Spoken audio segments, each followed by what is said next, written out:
اور جو کچھ وہ کرتے رہے اللہ عنقریب ان کو اس سے آگاہ کر دے گا۔ اے اہل کتاب، تمہارے پاس ہمارے پیغمبر آخر الزماں آ گئے ہیں کہ جو کچھ تم کتاب الہی میں سے چھپاتے تھے وہ اس میں سے بہت کچھ تمہیں کھول کھول کر بتا دیتی ہیں اور تمہارے بہت سے قصور معاف کر دیتی ہیں۔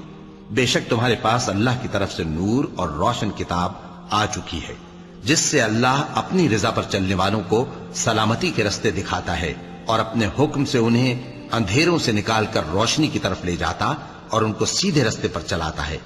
جو لوگ کہتے ہیں کہ اللہ جو ہے وہی مسیح ابن مریم ہے، وہ بے شک کافر ہیں۔ ان سے کہہ دو کہ اگر اللہ عیسیٰ ابن مریم کو اور ان کی والدہ کو اور جتنے لوگ زمین میں ہیں سب کو ہلاک کرنا چاہے تو اس کے آگے کس کی پیش چل سکتی ہے؟ اور آسمان اور زمین اور جو کچھ ان دونوں کے درمیان ہے سب پر اللہ ہی کی حکومت ہے۔ وہ جو چاہتا ہے پیدا کرتا ہے اور اللہ ہر چیز پر پورا قادر ہے۔ اور یہود اور نصارہ کہتے ہیں کہ ہم اللہ کے بیٹے اور اس کے پیارے ہیں۔ کہو کہ پھر وہ تمہارے گناہوں کے سبب تمہیں عذاب کیوں دیتا ہے؟ نہیں، بلکہ تم اس کی مخلوقات میں دوسروں کی طرح کے انسان ہو، وہ جسے چاہے بخشے اور جسے چاہے عذاب دے۔ اور آسمان اور زمین اور جو کچھ ان دونوں کے درمیان ہے سب پر اللہ ہی کی حکومت ہے اور سب کو اسی کی طرف لوٹ کر جانا ہے۔ اے اہل کتاب، پیغمبروں کے آنے کا سلسلہ جو ایک عرصے تک منقطع رہا، تو اب تمہارے پاس ہمارے پیغمبر آ گئے ہیں جو تم سے ہمارے احکام بیان کرتے ہیں، تاکہ تم یہ نہ کہو کہ ہمارے پاس کوئی خوشخبری یا ڈر سنانے والا نہیں آیا۔ سو اب تمہارے پاس خوشخبری اور ڈر سنانے والے آ گئے ہیں اور اللہ ہر چیز پر قادر ہے۔